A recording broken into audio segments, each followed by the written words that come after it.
And we're continually looking to try to update and do things, but I just want to let you know you should reach out for legal or tax advice. Go to your legal and tax professionals on that to ask them what they're recommending for you.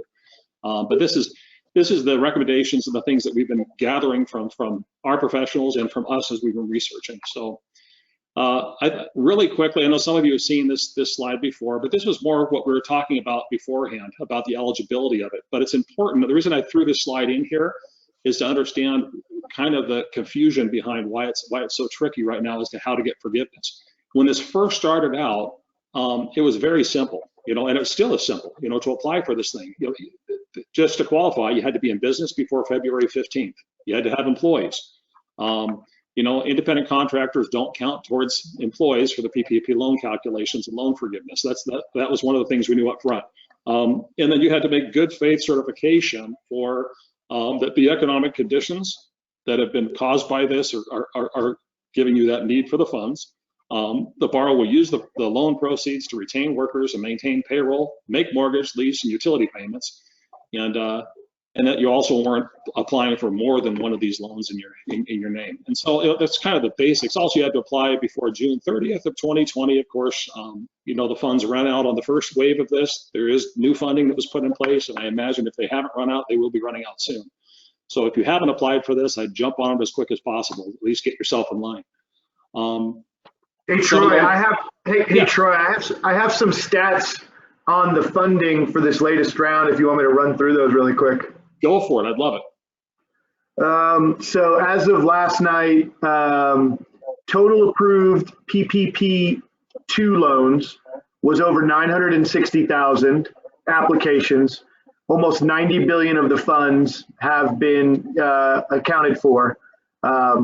This round there were some distinctions made between large banks and small banks, and small banks by federal regulations are defined as 10 billion in assets and under.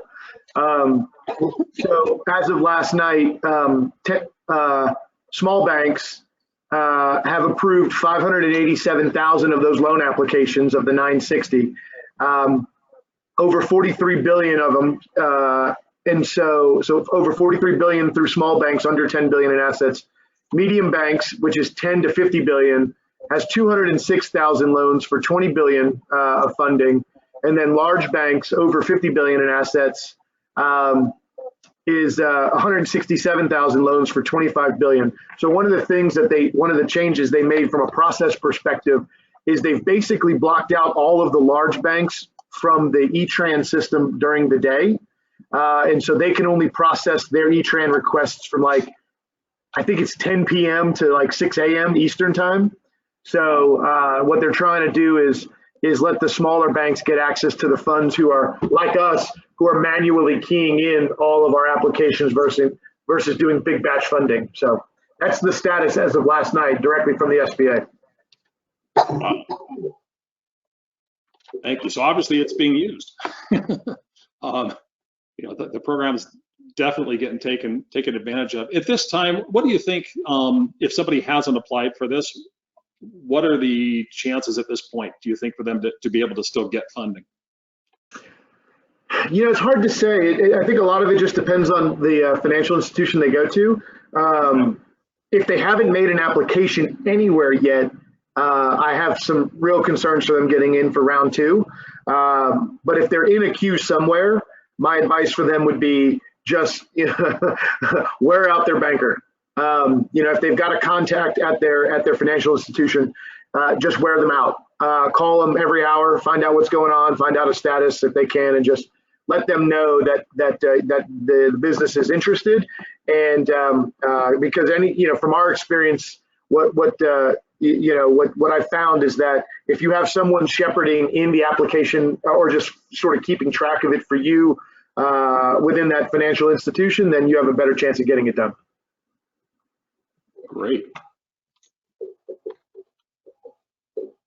All right. Let's go a little bit further here. The characteristics of the loan, and I'm throwing these in here because we're going to be talking about, my mouse keeps doing something to my screen. Sorry about that. Here we go. The maximum loan amount was 2.5 times the average monthly payroll based on the 12 months, or a $10 million cap. 100% guaranteed by the SBA, no recourse, no collateral, no personal guarantees, and your availability from credit from other sources did not disqualify your eligibility. There was no application fees or closing costs. The interest rate is 1%. It bounced all over the place, but that's where it settled in at. It's 1% with a maturity date 2 years down the road. And there's a 6-month deferred payment period. Interest is accruing during that time, but no payments are due for that first 6 months, and only one loan per borrower. The other thing here is that 100% of the loan can be forgiven. We're going to talk about that. Doesn't mean that it will be, but it can be, and that's kind of what we're going to be discussing today. Now, we have had a lot of questions about what is actually in the payroll costs piece of this. And so that 2.5-time average that you got the loan based on the payroll cost included salary and wages, your gross pay, the tips, vacation and sick pay, group health benefits, severance, retirement benefits, state and local taxes on employee compensation. What it does not include, and this includes also on the forgiveness piece of this, is compensation in excess of $100,000 for each employee. So if you had somebody that was earning $150,000, you could only really get the loan based on $100,000 because that was the cap that they were doing that on. It also included the FFCRA paid leave, federal employment taxes, workers' comp or payroll fees. Actually, these are not included, sorry. So workers' comp is not, payroll fees are not, compensation of an employee whose principal place of residence is outside the US. So if you have workers outside the US, that wasn't covered in that either. So on the loan forgiveness, and this is again where most of our clients are really working right now to try to figure out. It's important. There's a couple things here to look at. It's the first 8-week period after the origination of the PPP loan. And I've got to ask you, David, on that. One question I get a lot from people is that when it was approved, or is that when I actually received the money? Do you have a good answer? When you received the money. Okay, good. That's what we've been telling people. I want to make sure that we were right. So that's an important date. Remember that date. And so then you're going to look at qualified expenses on this. Payroll costs that we defined just a minute ago, rent payments, or mortgage interest. Okay, and that's something that's confused a lot of people. It's the interest, not the principal, just the interest on that mortgage that'll actually be forgiven. Utility payments on electricity, gas, water. We have transportation listed here because in the 335-page, which was so exciting to read, bill, it did mention transportation, but it didn't really define it. And so I don't know if anybody has any good information on that, but then also telephone or internet access as well as those utilities. Is that pretty consistent, from what you guys have seen on that? Yeah, I agree with what you've listed there. Okay. And I agree, the transportation is, I'm curious about that, and I think we're all waiting for some more guidance from the SBA on what that means. Yep, and that's just one of those that in the very beginning, it's like, okay, transportation, that's great. What does that mean? So we'll find out. And they might come out with more things like that. Again, that's why this is, change is the only thing that stayed the same with this. So we're just doing our best to navigate it with you. The other thing that's covered is costs related to continuation of group health care. Okay, interest payments on, now this was another one, interest payments on any other debt that were incurred before February 15th, 2020. Ryan or David, do either of you, has this been asked of you guys? Do you have any other clarification on that by chance? I'll let Ryan go first if he's got anything. I don't have any comments on that. I was familiar with the mortgage interest, but that bullet point is new to me. Okay. Yeah, we had seen some of that early on in the process. One of the things, and I think that bullet point is specifically why so many banks had focused on trying to serve their clients first to make sure, because if you think about the reaction that happened sort of in the middle of March, was many banks began to get principal deferment requests for their loans, for their existing credit facilities. And many of them just went ahead and deferred the principal and just maintained the interest. And so since federal regulations allow the banks to do 90-day principal deferments fairly easy for situations like this bullet point allowed companies to sort of maintain that interest payment for those debts, pre February 2015 or February 15th, 2020. One other thing too, just to note, if anybody on this call actually had an SBA loan pre February 15th, 2020, the SBA is actually making those payments for you during for the 6 months as well. And so we've seen some relief for our borrowers that had existing SBA loans as well, having their payments made over the next 6 months for them. Dynamite. That's great information. Thank you. Some of the other notes here is the forgiven amounts on here are not taxable to the small business. And that's because they're being done in the way of a tax-free grant, which is fantastic. The forgiveness amounts are interest-free, so there'll be no interest on that portion. And they can forgive up to 100% of the loan.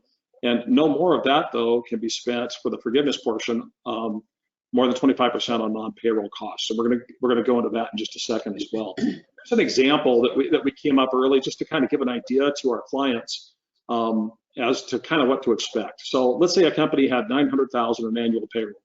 Their eligible loan amount would end up being $187,500 because that's taking the $900,000, dividing it by 12 months, and then multiplying that times 2.5 months, 2.5. So they get those funds, and in the next 8 weeks from receiving that loan, the funds from it, the company incurs $150,000 worth of payroll, $8,000 worth of rent, $2,000 worth of utilities. Then $160,000 of that would qualify for that forgiveness.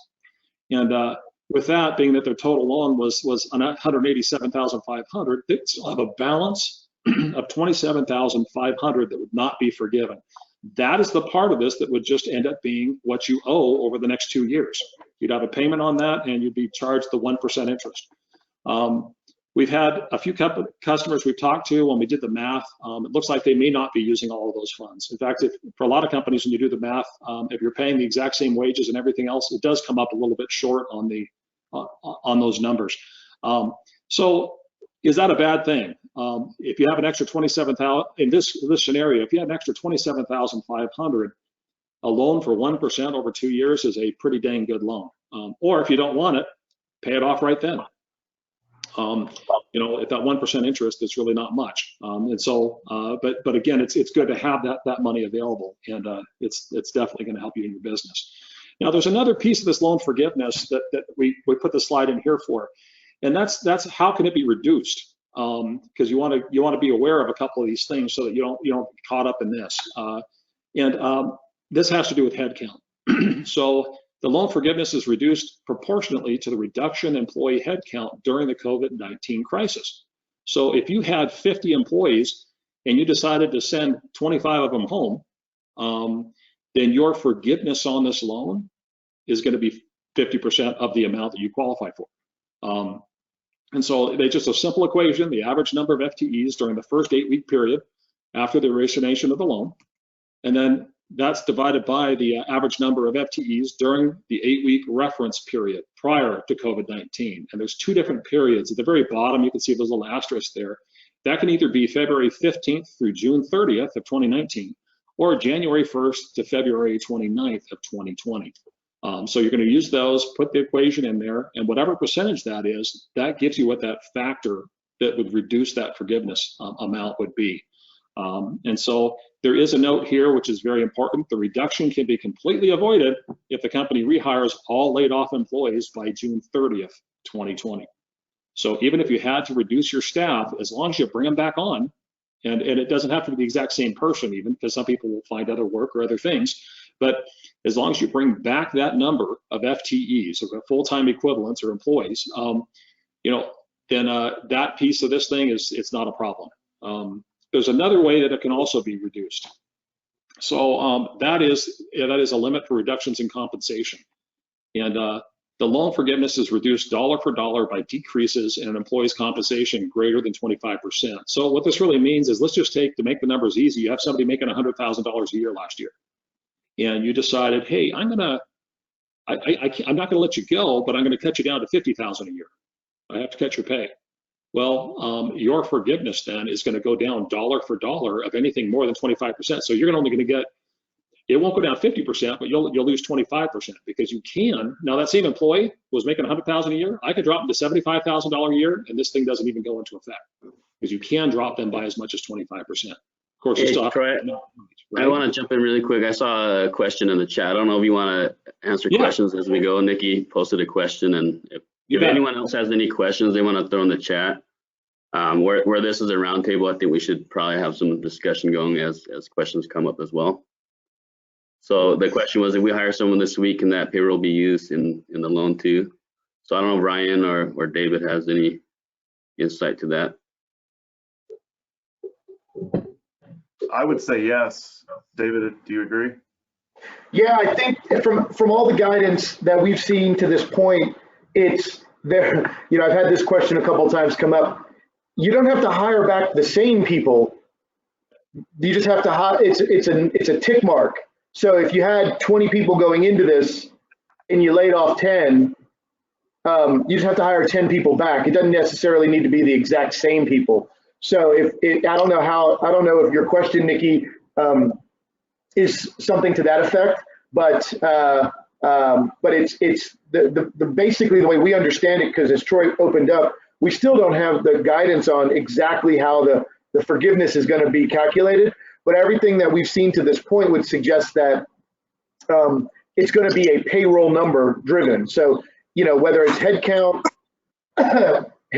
and actual dollars spent, you want to make sure that those are, you know, at level and don't decrease more than 25% as we've kind of gone through here. So it would be an additional person that we're hiring completely separate and adding to our employees. Yeah, so I would think you can include them because it's just included in the overall payroll number. Yep. So from everything I'm seeing at this point, that's how we're tracking it. So. And that very well said on that. From everything we've seen at this point, remember that because things could change. So we're trying as best we can to keep on top of it, but very well said. Troy, we have another question in the chat too. It says, Okay. what about bonuses? Can we pay more than usual in payroll? That's from Helene. Okay, good question. I'm just curious, David or Ryan, do you have anything on that? I actually don't at this point. I'm trying to think if I've seen anything around that. I'll tell you, the discussions that I've been on with that have really been, our understanding at this point is that it's probably okay, but remember that there's a $100,000 cap. So you can't all of a sudden pay yourself an extra 50 grand as a bonus over that 8-week period and expect that to count towards it, because you're going to have to stay within that. What's $100,000 divided by how many weeks? You're going to want to keep within those realms because you're going to cap out. So that's something to really look at within your organization as to how that works. The other thing is you're also, what we've been told is you're not also able to prepay. So I can't just say, hey, I'm going to go ahead and pay a heck of a bunch of, let me pay a whole month ahead on payroll to my employees. You can't do that. Same thing with rent. You can't prepay for rent for the next 2 months, and have that count towards it. It has to really kind of be for that time period. I don't know how close they're going to monitor that, or how they're going to, if there's going to be an audit of some of these at some point, because the rules were so lax when they put this together. But I would really just try to stay consistent. If it's a bill that's paid at this time, great, pay that bill just like you normally would, so you can show that continuity. I will Hey, tell Troy, you that I'll we ask will that. probably Hey, be Troy, running I'll ask the question of our SBA department. Okay. If they're seeing anything around bonuses and how to consider bonuses in the forgiveness side. So response between now and between the end, I'll share it. Otherwise, I'll just forward it to you via email, and you can share it to the group. That'd be awesome. Thank you. And this is great. These questions are what's keeping us learning, because we can't think of them all ourselves. So thank you so much for that. We have a couple more too. Can I go ahead and ask them? Go for it. You bet. Okay, so from Sherry, she says our company is considered essential. We did not have to lay people off. However, we had to hire new people and to work overtime for current employees who could not come in. We have also had to help cover costs for families' monthly tuition to keep their sons in the program. Is this a forgivable loan situation? I don't believe it's a forgivable situation. It goes towards the total expense. You can always pay more than what this is, you know. So again, that's going to help you make sure you get all of your money forgiven on the loan, I'm sure. Any other guidance on that from Ryan or David? Well, I do have a comment on her question about bonuses. Okay. So regarding the $100,000 a year limit, you do have to keep in mind that's on an annualized basis. So you'll have to divide $100,000 by the number of pay periods, and that is your limit on what you can pay. Let's see. And then we also have bonuses would be for the staff and managers that worked extremely hard the past few weeks, about 30 people, and that's from Sherry as well. So that would be my one comment on that is, as long as you're staying under that annualized $100,000 limit, okay. that would be okay. And then Helene's question is, how do utilities work? Do they count what is accrued or actually paid during the 8-week period? And that's the question I was kind of getting into there, is that there hasn't been, that I've seen, there hasn't been really great information on exactly how to count that. I would look at that you're going to have to choose one or the other, whether it's accrued or whether it's paid, you know, on that. I mean, just for accounting purposes, you can't play both of those to mush the numbers in. And so I've had some clients that have said, hey, you know what? My payroll periods, I'd like to make an early payroll at the end of this 8 weeks. That is for the work hours that were worked during that time. We're willing to do that with our clients. We don't charge anything extra for it. A little bit extra work on our side, but we understand. But you're only going to be able to really count the payroll that's being paid during that time, probably for hours that are worked during that time. And I'm wondering on that, Ryan, have you had that question come to you from any of your clients? I have, yeah, specifically because I'm working with a dental practice in New Mexico that can't legally reopen until May 15th.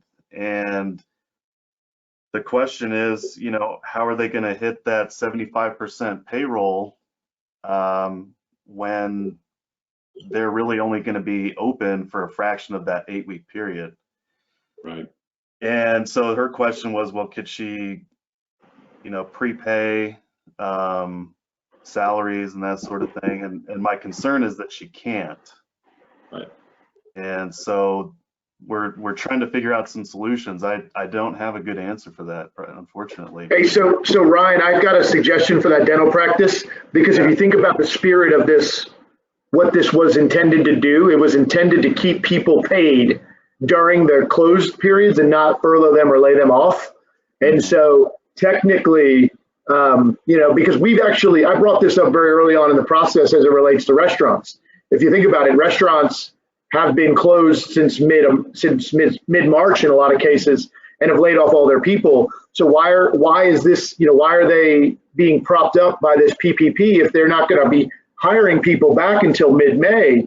And the guidance that I've been given on that is the intent for this Paycheck Protection Program is to keep people paid during the office closures, if you will. And so for your dental practice and anybody that this may affect, they should be bringing them back on staff and paying them once they receive the funds.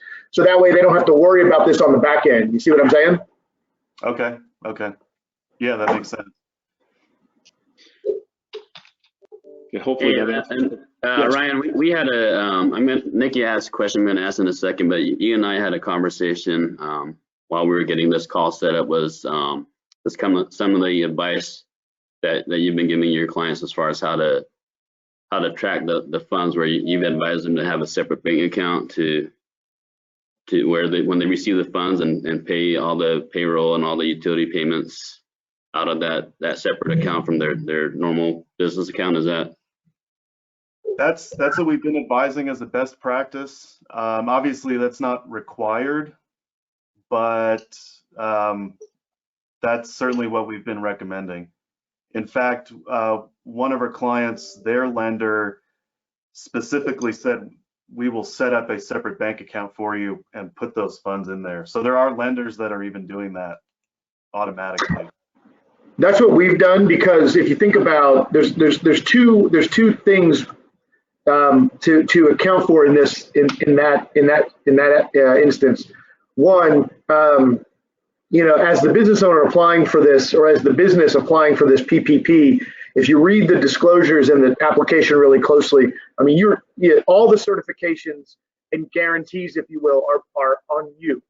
And so the last thing you want to be is held liable to the government for falsifying anything and commingling or using the funds as not appropriated. So that's the first thing you need to make sure that, pay attention to. The second thing is, we've done the same thing, just because it's, all this money is fungible.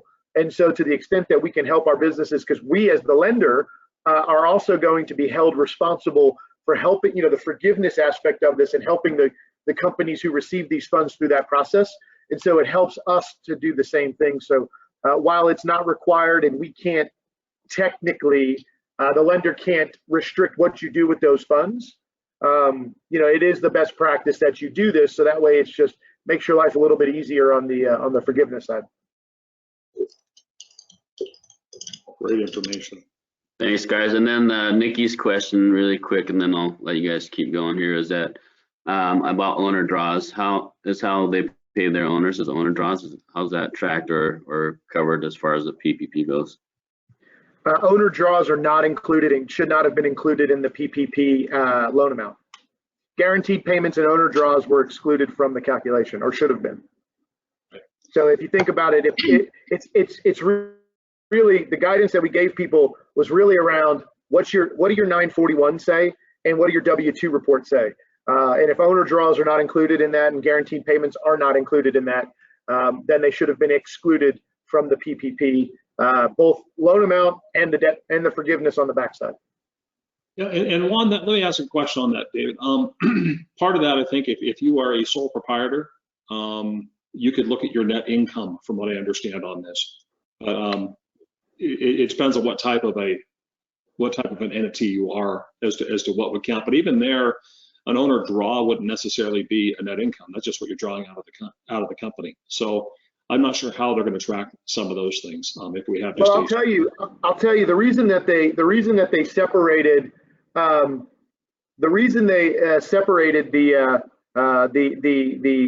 corporate applications on April 3rd and the sole proprietors on April 10th was they actually provided a completely different set of application instructions for sole proprietors and 1099s in a different interim final ruling.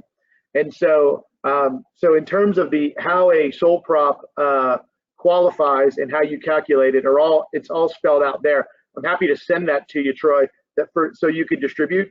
We didn't have any sole proprietors apply in our office, so I candidly didn't pay too close attention to that, because it was materially different than how companies were to apply for the loan. So, but it is a function of Schedule C and net income and things like that. And so there's very specific instructions here that I'm happy to share with you. That'd be great. I know I have some clients and also not even just clients, but we have lots of small businesses and owners that we've been working with just to help through this. So that'd be great. Thank you. And I know part of what you're going to go through, Troy, is how to track it. And I know that's part of what this call is about. That's what Sherry's question was. What type of reporting and tracking do we need? So I don't know if you want to dive into that or what part of your... I will. Right before that, because we'll get into that just right after this next slide here. And I'll show some of the ways we're helping. And then I think at that point, David and Ryan might have some great information too. But here's some other things that again, we're not tax people, right? But these are some of the things in the CARES Act that we saw that you're going to want to talk to your CPA about, your tax preparer. So there was some tax changes made to help provide some cash flow relief during this time too, besides the PPP loan. And that's retroactive changes to several tax rules back to 2018. So you can amend your 28 tax returns now, from what you understand, and claim refunds for loss carrybacks up to 5 years, accelerated depreciation for certain real property, increased loss limitation on pass-through business, and immediate refund of AMT credits. This also allowed for increased deductions for business interest for 2019 going forward. And I can't stress enough that talk to your tax preparer about these things, and hopefully they've got some good information on how that might affect you as well. There's also, I don't have it on here, but there was also one provision which I really liked. I should have put on the slide deck, which is that they are allowing up to a $300 deduction for contributions to a nonprofit. And that's even if you don't itemize.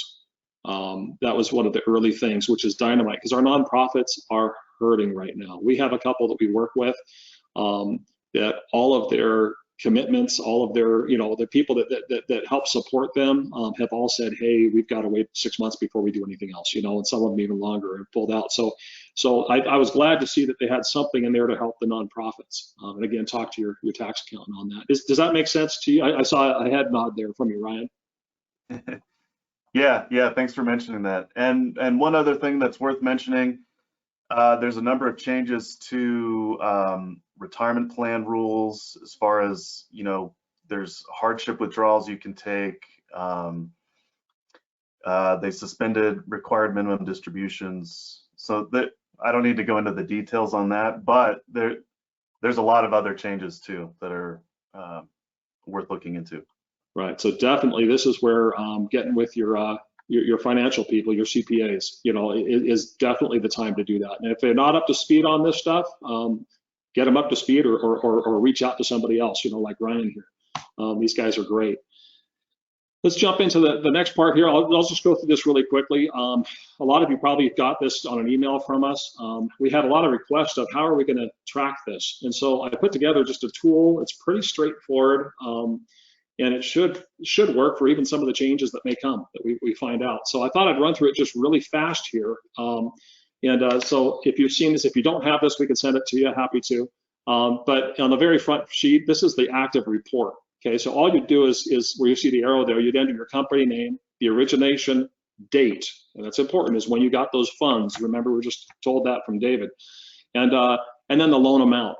And as you do that, it'll start populating the tool. So if you look down towards the bottom where it says goal expenditures, the second to last line. So I used 100,000 just so the math's easy to do in our head here, but it'll automatically divvy up that your goal to spend is at least 75,000 in payroll, 25,000 in non-payroll. Of course, you can spend it all in payroll, and that's great. You just need to make sure for your forgiveness that you're spending at least 75% of that amount on the payroll itself. Once that's set up, you go to the next tab.